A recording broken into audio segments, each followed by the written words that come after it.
La pandémie de Covid-19 a creusé les inégalités dans l'Union européenne. Les catégories les plus durement touchées sont les femmes, les minorités, les personnes handicapées et les plus pauvres. Pour en savoir plus sur ces questions qui seront à l'agenda politique cette année, interrogeons la commissaire européenne en charge de l'égalité, Helena Dalli. Merci d'être avec nous. Dans l'Union européenne, les femmes gagnent en moyenne 14% de moins que les hommes. Quelles mesures proposez-vous pour réduire cet écart ? Oui, comme vous venez de le souligner, les femmes et les minorités ont été beaucoup plus touchées que les autres par la pandémie. Mais comme vous l'avez dit, à juste titre, nous avons cet écart de rémunération entre hommes et femmes de 14% auquel il faut s'attaquer. En réalité, cette question est présente dans les traités depuis 1957.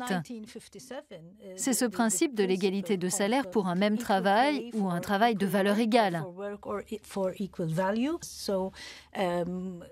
Donc c'est une priorité pour nous de présenter une proposition de directive qui met en place la transparence sur les salaires.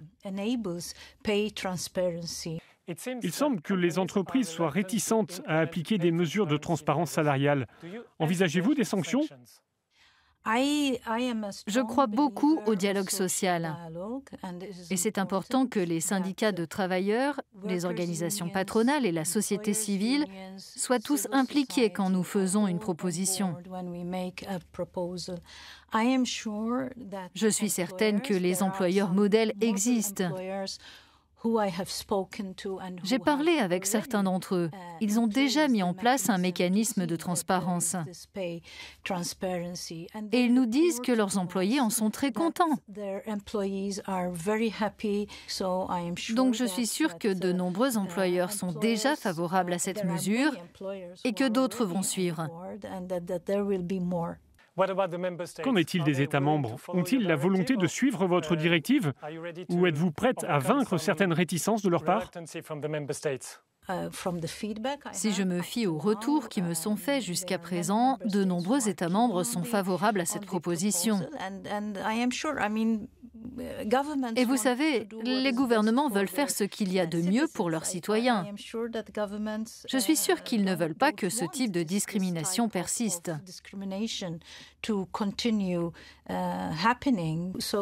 Donc, sincèrement, je ne pense pas qu'il y aura beaucoup d'objections. Peut-être des demandes d'ajustement. Il est clair que c'est dans l'intérêt de tous nos concitoyens. Et je suis certaine que les gouvernements seront désireux de promouvoir cela. Du fait de la pandémie, les femmes ont vu leur situation se dégrader sur le marché du travail, mais aussi au sein de leur foyer. Il y a une recrudescence des violences dont elles sont la cible. Que pouvez-vous faire face à cela ? C'est vrai, effectivement. De nombreux États membres ont fait état d'une hausse des violences envers les femmes. Ils sont plusieurs à avoir pris des mesures pour s'attaquer au problème, en particulier lors des confinements, quand les femmes étaient au quotidien avec leurs agresseurs et ne pouvaient pas trouver d'échappatoire.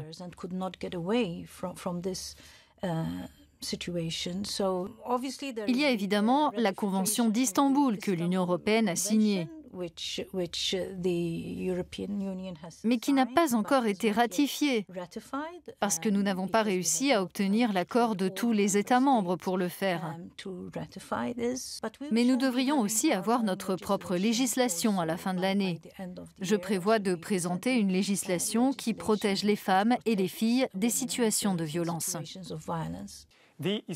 La Convention d'Istanbul est un texte qui vise à lutter contre les violences à l'égard des femmes.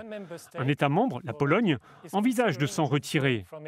Que pouvez-vous faire pour convaincre les gouvernements de continuer à en faire partie et de renforcer les droits des femmes? Eh bien, ce retrait serait regrettable s'il intervient. Mais je discute également avec des organisations issues de la société civile en Pologne, des eurodéputés originaires de ce pays, et des députés polonais. Et il est clair qu'ils sont contre ce retrait. Donc il existe une forte pression pour l'empêcher.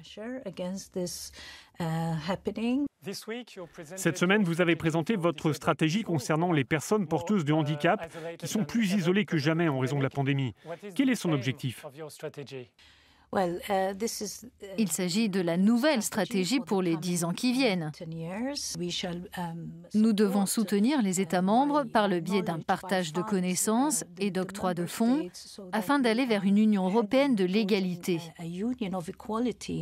Et l'égalité, cela veut dire garantir que chaque citoyen de l'Union ait accès à l'emploi, à l'éducation, au logement, aux soins, en évitant toute exclusion. C'est notre mission de travailler à ce que nous ayons véritablement une union de l'égalité. Quelles mesures proposez-vous pour améliorer les choses en matière d'accessibilité des bâtiments, dans les transports ou encore dans l'éducation ?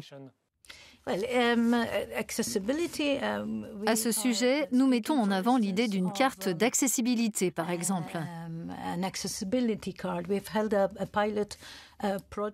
Nous avons mené un projet pilote dans 8 États membres et nous voulons reproduire cela à l'échelle de toute l'Union européenne pour que cela soit vraiment utile.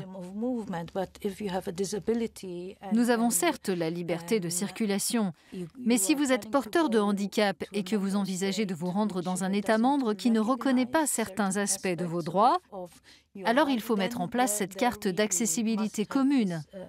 Elle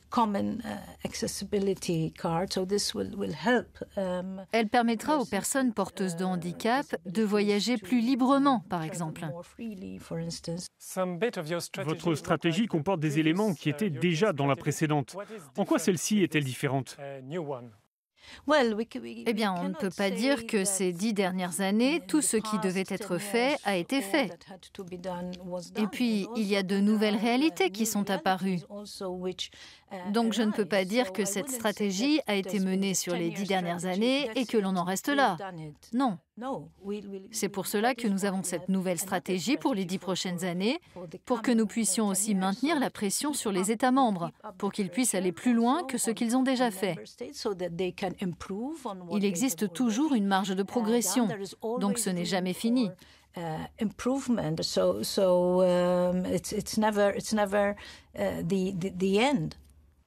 Madame la commissaire Helena Dalli, merci d'avoir répondu à nos questions.